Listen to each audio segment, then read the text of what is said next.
एक बार की बात है, एक लड़की नदी पर नहाने और पानी भरने गई।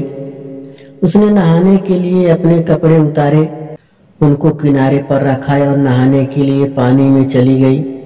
जब वह नहा रही थी तो एक बंदर आया और उसके कपड़े उठाकर भाग गया। लड़की ने बंदर का पीछा किया और चिल्लाकर बोली, ओ बंदर रुक जाओ, मेरे कपड़े वापस करो।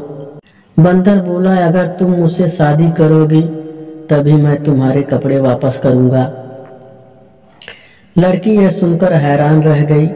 वह बोली, यह तुम क्या कह रहे हो? मैं तुमसे शादी कैसे कर सकती हूँ? मैं एक लड़की और तुम बंदर। बंदर बोला, ठीक है, मत करो शादी मुझसे, मैं भी तुम्हारे कपड़े नहीं दूंगा। लड़की बेचारी यह सुनकर बहुत ही परेशान हुई, पर वह कुछ कर नहीं सकती थी। आखिर थक हार कर वह उस बंदर से शादी करने को तैयार हो गई। शादी करने के बाद वह बंदर उसको अपने घर ले गया। जब बंदर उस लड़की को अपने घर ले जा रहा था तो रास्ते में उस लड़की ने बंदर से पूछा, तुम मुझे खिलाओगे क्या?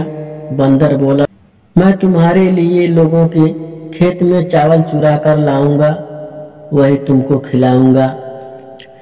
इस तरह वह लड़की बंदर के साथ रहने लगी। बंदर उस लड़की के लिए लोगों के खेतों से मक्का या चावल चुरा कर लाता था।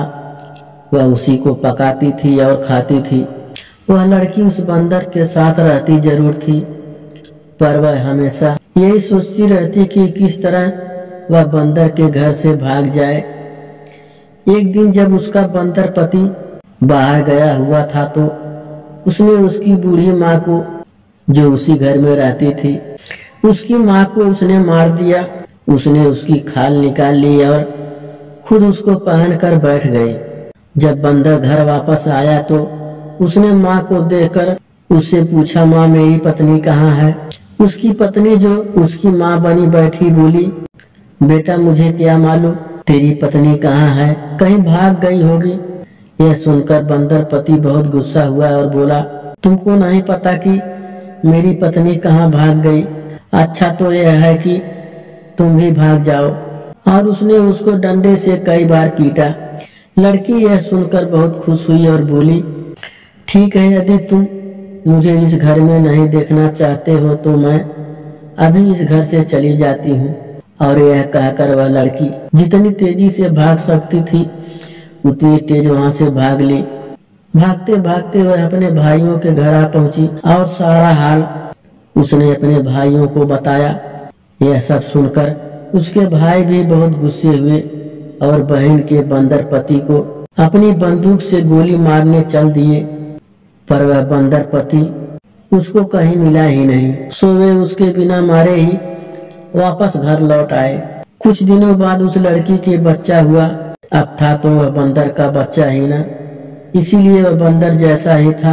लड़की के भाइयों को अपनी बहन का यह बंदर बच्चा फूटी आंख नहीं भाता था। वे उसको मारना चाहते थे, मगर लड़की का वह अपना बच्चा था, इसीलिए वह उसे मारने नहीं देती थी। धीरे धीरे वह बंदर का बच्चा बड़ा हो गया। एक दिन उसकी माँ ने कहा, मेरे बेटे, अब तू बड़ा हो गया है, अब तुझे जंगल चले जाना चाहिए और अपने पिता के पास ही रहना चाहिए। यह सुनकर वह बंदर बच्चा जंगल चल दिया। वह पहाड़ियों के पास आराम करता, पेड़ों पर चढ़ता था, पर बोलता नहीं था। जिस दिन वह बंदर बच्चा जंगल की तरफ चला, उसके जाने के कुछ देर बाद ही उसकी माँ ने जिन मशीन से कपास साफ करनी शुरू की, जब उस मशीन की आवाज बंदर बच्चे के कानों में पड़ी तो वह बोला, ओह मेरी माँ मेरी कपास साफ कर रही है। यह सोचकर वह बहुत दुखी हो गया और तुरंत ही घर की तरफ लौट चला। बंदर बच्चे की माँ को भी अपने बेटे की बहुत याद आ रही थी, पर वह अपने भाइयों के डर से अपने बच्चे बंदर को साथ रखने में डरती थी। सो जब उसका बेटा घर आया तो वह उसको देखकर तो बहुत खुश हुई, पर फिर जंगल भेजने पर मजबूर हो गई। उसने फिर बंदर बच्चे को जंगल भेज दिया और उस दिन उसने कपास साफ करने वाली मशीन नहीं चलाई। सो बंदर का बच्चा भी जब पेड़ पर चढ़ा तो उसे मशीन की आवाज नहीं सुनाई दी और वह फिर हमेशा के लिए जंगल की तरफ चला गया।